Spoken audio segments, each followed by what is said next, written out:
आज हम शुरू करेंगे ओनली यू एपिसोड 4। तो चलिए शुरू करते हैं। दरवाजे की घंटी की स्ट्रॉन्ग आवाज से ईरा की नींद अचानक टूट गई। सुबह के 5 बज रहे थे और इस वक्त कोई भी नॉर्मल पर्सन उसके दरवाजे पर दस्तक नहीं देगा। वह कराह उठी और अपने सिर पर कंबल खींच लिया। रात भर वह नए डांस मूव्स का प्रैक्टिस करती रही थी और अब उसका शरीर और दिमाग दोनों ही कुछ और घंटे की नींद मांग रहे थे, लेकिन घंटी बजती ही रही। झुंझलाते हुए वह बिस्तर से निकली और दरवाजे की ओर बढ़ी। दरवाजा खोलते ही सामने तवान खड़ी थी, हमेशा की तरह एकदम वेल ड्रेस्ड और सहज, जैसे सुबह के 5 बजे आना उसके लिए बिल्कुल यूजुअल बात हो। मिस बॉडीगार्ड, ईरा ने आंखें मलते हुए कराहते हुए कहा, तुम इतनी सुबह यहाँ क्या कर रही हो? तवान ने पहले कुछ नहीं कहा, उसकी आंखों में कोई एक्सप्रेशंस नजर नहीं आ रहा था। उसने बिना किसी इन्विटेशन का इंतजार किए सीधे अंदर कदम रखा।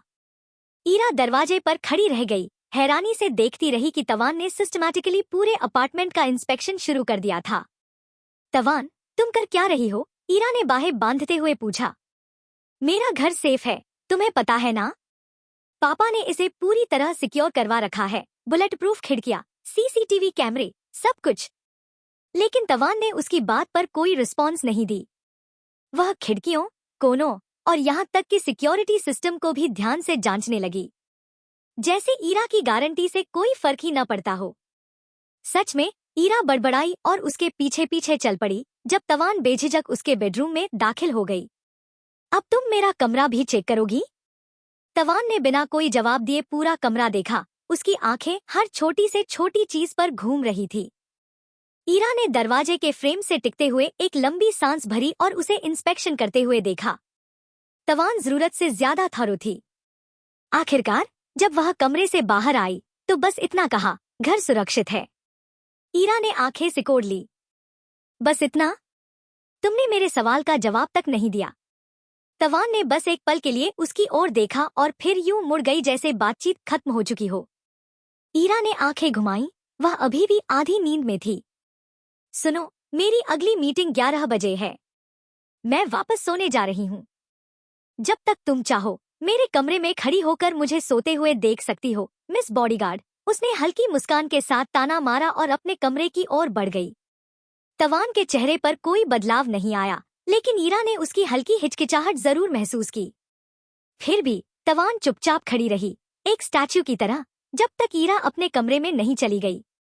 दरवाजा बंद होते ही तवान ने एक लंबी सांस छोड़ी और नीचे फर्श की ओर देखा। पहला दिन और पहले ही इतना मुश्किल, उसने सोचा। सुबह 7:30 बजे ईरा के कमरे में खाने की खुशबू पहुंची और उसकी हल्की नींद टूट गई। कुछ देर के लिए वह सुबह की घटना भूल गई। नाश्ते की खुशबू बहुत लुभावनी थी। उसने एक गाउन पहना और लिविंग एरिया में आ गई, जहां तवान पहले से मेज के पास खड़ी थी, हमेशा की तरह शांत और कंपोस्ट। मैंने नाश्ता मंगवाया है, तवान ने अपनी सामान्य सपाट आवाज में कहा। ईरा ने पलकें झपकाईं। उसके आधे सोए हुए दिमाग को यह समझने में एक पल लगा कि क्या हो रहा है। तुमने मंगवाया? तवान ने सिर हिलाया। ऑनलाइन? ईरा मुस्कुरा दी। उसे यह देखना हमेशा दिलचस्प लगता था कि तवान हर छोटी छोटी चीज को कितनी गंभीरता से लेती थी। अच्छा किया, धन्यवाद, उसने कहा और बैठकर खाने लगी। कुछ मिनटों बाद उसके दिमाग में शरारती विचार आया। उसने ऊपर देखा और मुस्कुराते हुए पूछा, तो इसका मतलब है कि तुम मुझे खाते हुए भी देखोगी? हमेशा अपनी वीआईपी क्लाइंट की नजर में रहना, सही कहा ना? तवान के चेहरे के भाव नहीं बदले, लेकिन उसकी जॉ लाइन थोड़ी कस गई। उसने जवाब दिया, तैयार हो जाओ, हमें 10 बजे निकलना है। ईरा ने सिर हिलाया, अब भी मुस्कुराते हुए। तवान के इस कोल्ड एटीट्यूड के बावजूद उसने उसकी हल्की फुल्की रिएक्शंस पकड़ ली थी, जैसे कुछ अंदर ही अंदर पक रहा हो। आखिर में अपनी किस्मत आजमाते हुए ईरा ने जाते जाते एक और ताना मार दिया। अगर तुम्हें हमेशा नजर में रहना ही था तो तुम सीधे मेरे कमरे में ही क्यों नहीं रुक गई, मिस बॉडीगार्ड? तवान, जो पहले किचन सिंक की तरफ बढ़ रही थी, अचानक ठिठक गई। उसकी पीठ सीधी हो गई।